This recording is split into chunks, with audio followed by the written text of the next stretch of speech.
and welcome to All Around Annapolis. I'm your host, Rhonda Wardlaw. Well, slavery is not legal anywhere. Believe it or not, it happens everywhere, both internationally and domestically. Today, it's estimated that there are about 27 million people living in slavery, more than any other time in our history. And 87% of those individuals are specifically involved in sexual exploitation. Joining me now is Christine Bolander, who spent, are you ready for this, her vacation in college, trying to make a difference in the lives of the people dealing with this horrific situation. Christine, I can't thank you enough for joining us today. Thank you so much. Absolutely, thank you. You know, when we talk about people that live around Annapolis and in our city, it's so amazing to find the incredible extremes that people go to change people's lives. But I have to say, you were a college student when you started this endeavor. Yes, ma'am. As sophomore in college at JMU. Yes. Give me a little bit of a background of, you know, what spawned this need to reach out and start helping this horrific situation. Well, specifically with sexual exploitation and sex slaves throughout the world, the way I was really introduced to this was at a Passion conference that was this past winter, occurred in January, and it was just incredible. It's thousands and thousands of college-age Christians who get to listen to these amazing speakers, and they usually pick one cause, and well, actually in past years they've picked several different causes, but then this past year they decided we're not going to reach out to lots of different areas, but we have one area that we think needs to really be highlighted, and we need to catch the passion of all of these college-age students to fight for this, and to fight for this for the name of the Lord. And so when we went, we just heard all about there are millions of people, I mean, like you stated, 27 million people that they know of right now living in living in slavery, and then I was feeling specifically called to sex slavery. Now talk to me. We're going to step back a little bit, because you actually, through your church, I believe, and through maybe something through college, you went to Zambia first. Yes, ma'am. Okay, again, you know, I got to be honest, Fort Lauderdale, and then here you are, just giving up of your time and your energy and your, you know, spiritual outreach to take your time off of college to, in an accelerated program, I really want to add that, to reach out. So let's go back to sophomore year. You get a call from who, and you head out to Zambia. Why? Yeah. Well, this for me is this is just the greatest gift. If I could choose where I would want to be, I mean, I love spending my breaks there, but I want all my time to be there. Really? Oh yeah, that would be my hope. So it truly is a privilege and an honor that God's providing these opportunities, but also the community really helping to support me and fund you to get there, right? Yeah. Okay. So with Zambia, I've always had a heart for just other countries, particularly third world countries, and when I came to college and really started to explore faith for myself, and it became a much greater part of my life, I knew that I wanted to be able, you know, before going to college it was like, okay, I think I want to do study abroad, maybe let me look at a couple different places in Europe, and then I was like, I don't want to go just to study this, I don't want to go, I mean, those are amazing programs, but I wanted to go to share with all of these people in these other countries. This is a passion that is a huge piece of my life, and I want to share it with you because it's changed me, and I believe changed me for the better, and just given me a better outlook. So particularly I went with Campus Crusade for Christ, which was an organization that had a great impact on my faith. And so I wanted to go with them to share this with all of these other college students. But also got to work with, specifically because I'm occupational therapy major, and just have a real love for people with disabilities. Got to work with an organization that was specifically caring for children with disabilities and their families who commonly, I found in this culture and many others throughout the world, are ostracized, they're viewed as broken, and so I wanted to go and be able to understand this, I think, a little bit more for myself, but also that was really what pulled me to want to continue to go back. And go back. Now, the pictures that we're showing now, Okay. those are from the first trip to Yes. Zambia? Okay. Yeah. Now, let's talk a little bit, because the children look so happy to see you, and the hugs and the kisses, and you're embracing them like they're your own. Talk to me about the you were saying they were ostracized, and really, I mean, to the point where they're shunned from whole communities. Are they living alone? Or explain that awful process as well that you dealt with. Well, in those pictures, those are mostly children from the orphanage. So those children do not have disabilities for the most part. There may have been one or two pictures from the other piece of the mission strip that I did with children with disabilities. Those children, basically, I think it's difficult to understand in other countries and previously in our country as well. I don't understand why my child has this disability. I don't understand why they were born this way. And so when you don't have the medical understanding, or this is from a genetic piece or whatever, some doctor who's explaining to you, you have services who are saying, this isn't an end-all, be-all, that there's opportunities for growth and your child is beautiful and has potential. When you're not getting that, then you have families who have these children and they don't know why it happened. I think often the first thought is you or your family did something to sin, and so this is the byproduct of your family's sin. Sometimes there's like witchcraft that is tried to remedy the situation. So there's some embarrassment there. Totally. Shame. Absolutely. And at no fault of the parents, because they just don't have, like you said, the services. And that's why you told me earlier you just felt so compelled to go back, because your original degree, was it health services? Health sciences. Health science. Now get a load of this, I have to throw this in as well. At the timing of this taping, she's only been a graduate for a month. And she's already in a master's program, already has 1 year of her master's program completed.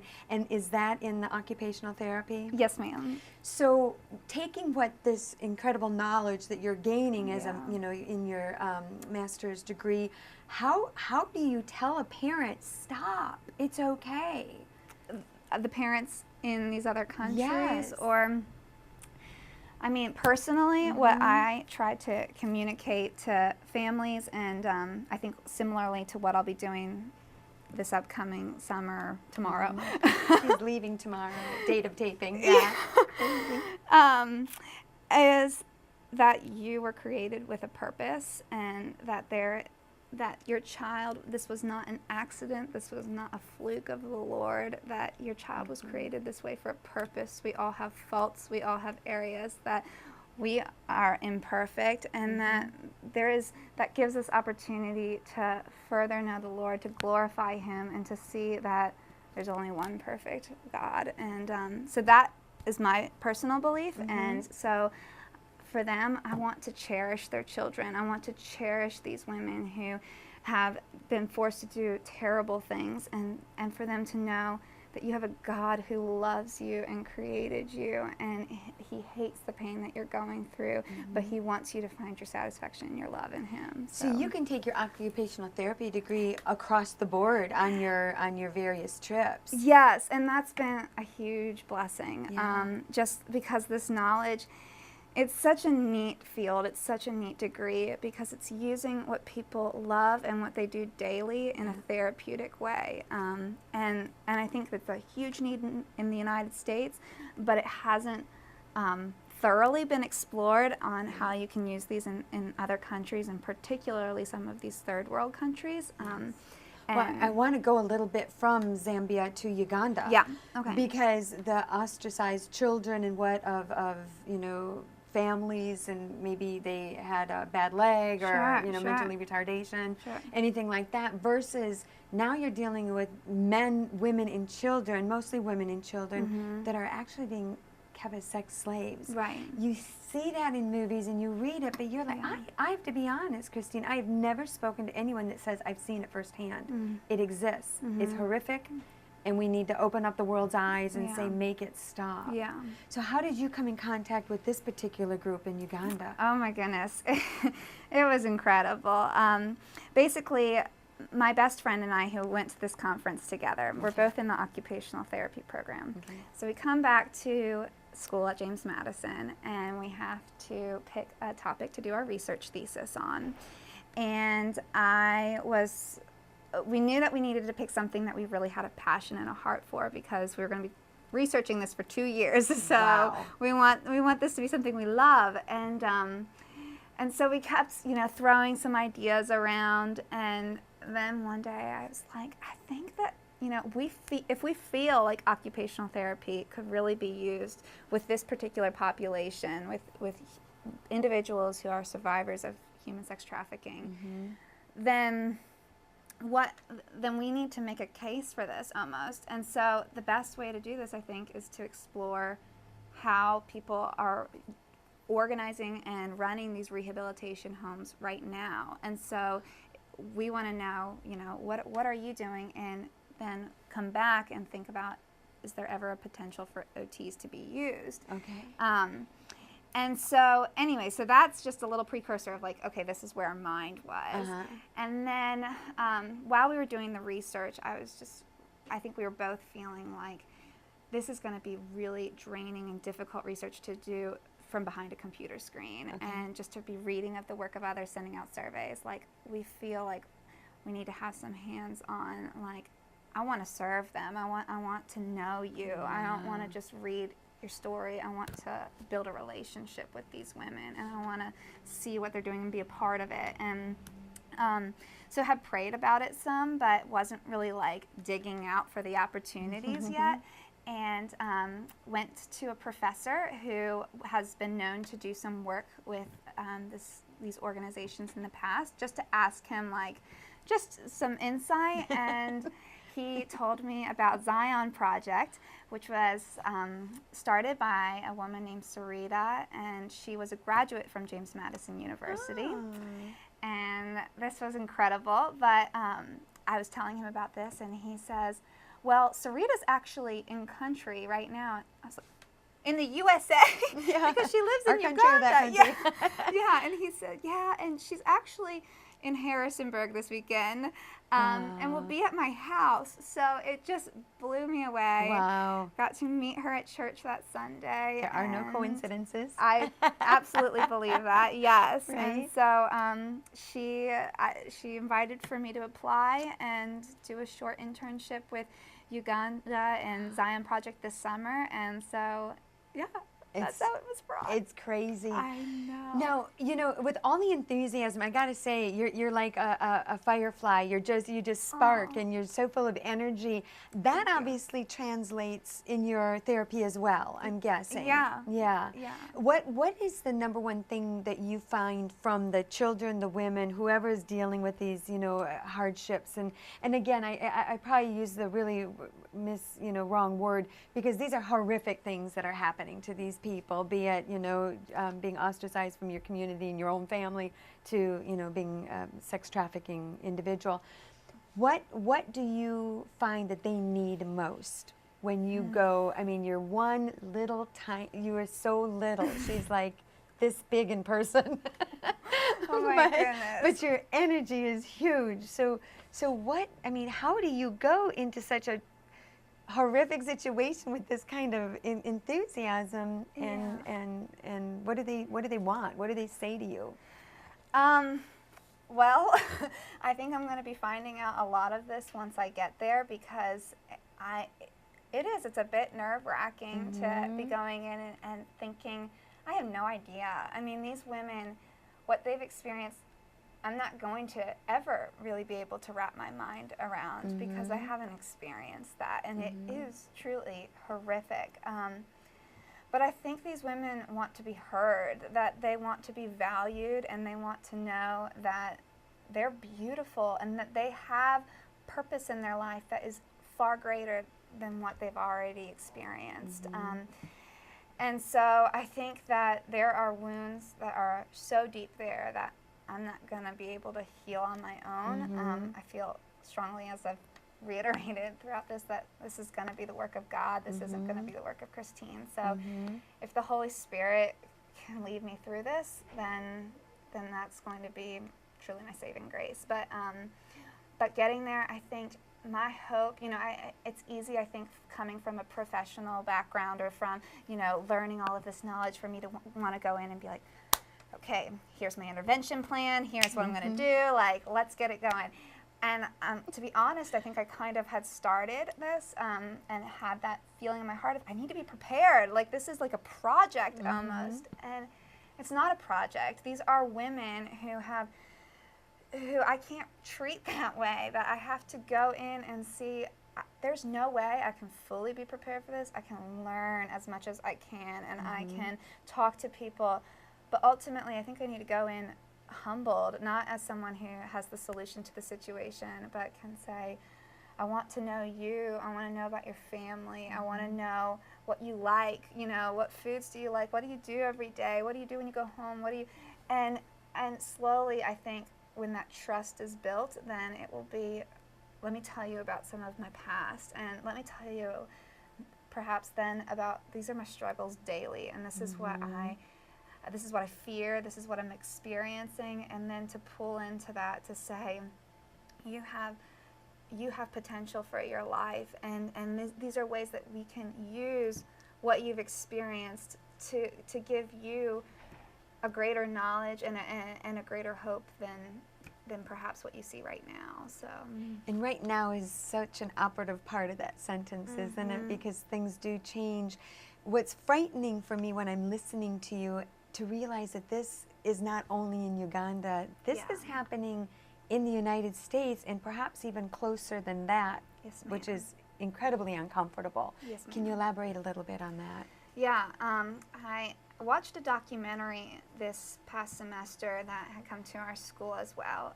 It was called Sex Plus Money, and they went around the United States really to make this documentary and to demonstrate and show this is what it looks like in the United States. And it was incredibly uncomforting because I think I had the wrong perception in my mind of perhaps what sex trafficking was in the United States. Perhaps even in my mind, like, okay, well, what exactly is someone who's sex trafficked or a sex slave in the United States? Are they prostitutes? Are they choosing this lifestyle? Is it difficult? If someone's choosing this lifestyle rather than being ripped out of their village or their home and saying, this is what you're going to do, are they making this choice themselves? And the documentary did a phenomenal job at just really demonstrating that is not the case. That, and it gave me a picture of really, and I think this was what added fear to me, was that I can totally see how this would happen in the United States, and not just from a, like, okay, I can see how you would get caught up in the wrong crowd, or, yada yada, but like, no, I have a 14-year-old sister, and I could see how her friends would do this, and I can see people in my school who are involved in some of these similar things and could quickly roll down to this road. And so I think that, basically the way it was demonstrated to me was that there's tactics that these men who go after these young girls use, and I understand how they would easily fall into it. And you said international airports right are real hot spots for this type of activity. Absolutely. So Atlanta, Georgia? Yes, Atlanta, Georgia is considered the hot spot of the United States right now. Wow. Just because it's easy to bring in people from all over the world, areas around the border, our southern border.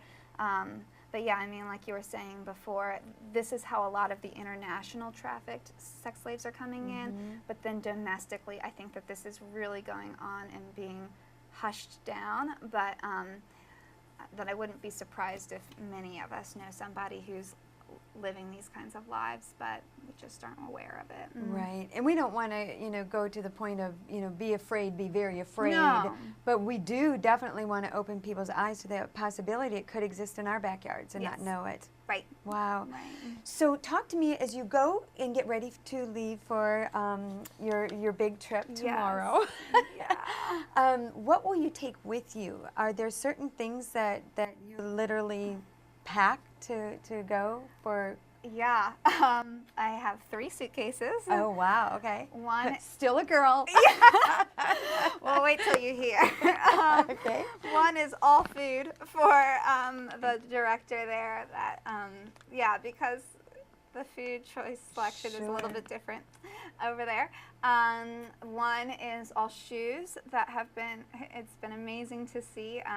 I had asked them what I can bring, and they said that these girls need tennis shoes because you need tennis shoes to go to school, and they're expensive there, even used ones.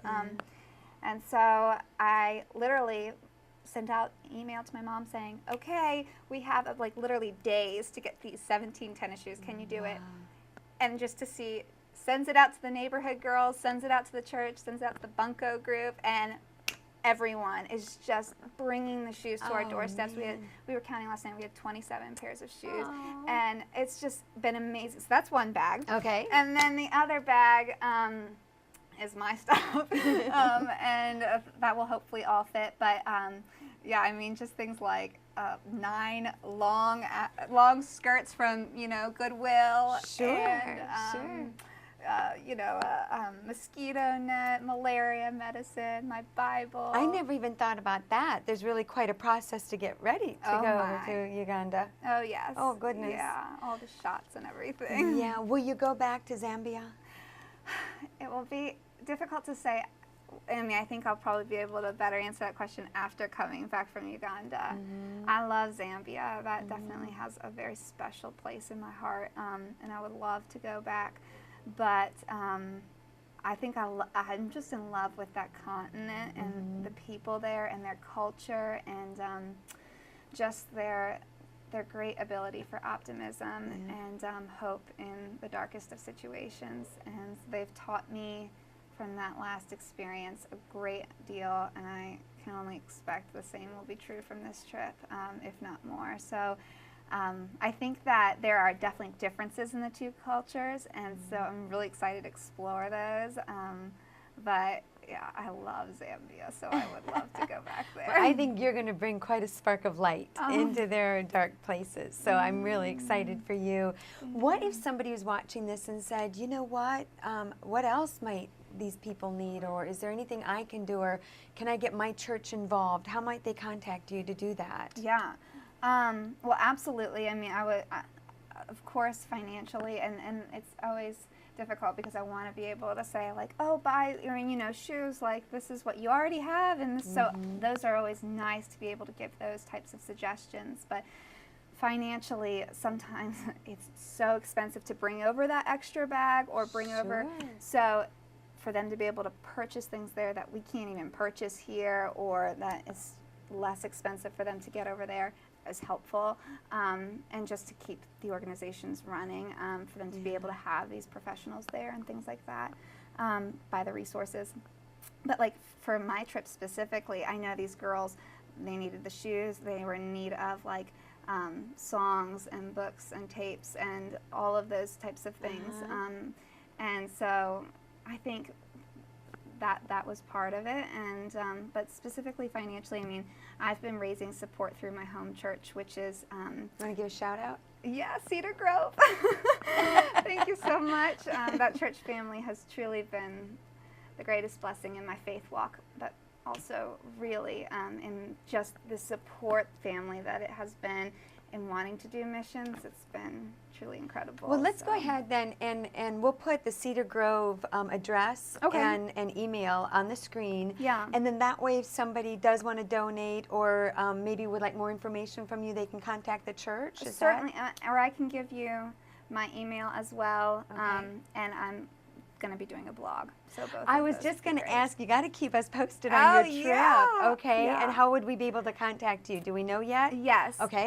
It's going to be hisglorymydelight.blogspot.com. One more time. hisglorymydelight.blogspot.com. Excellent. And they can reach you there as well as at the Cedar Grove Church. Yes, ma'am. Well, listen, we wish you the best of everything, and I can't wait. When you come back, we'll do a follow-up. Oh, I would love that. And That would be in the amazing. meantime, too, we want to put on the screen more information for awareness of slavery and sexual trafficking. Yes. Go to any of these sites that you see on your screen. You can learn some more about that.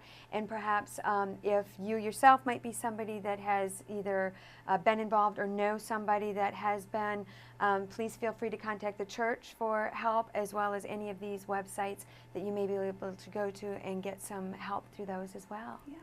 Well, thank you so much. Thank you so much. And I look forward to seeing you in a couple of weeks. How long will your you. actual trip be? 9 weeks. 9 weeks. Yes. All right, and then back to school. Yes, ma'am. Oh my goodness. But I have a week in between. All right, well, we'll bring you back during that week then. Thank you again so much. Thank you. Thank you so much. And thank you for watching All Around Annapolis. We look forward to seeing you next time right here in the city of Annapolis.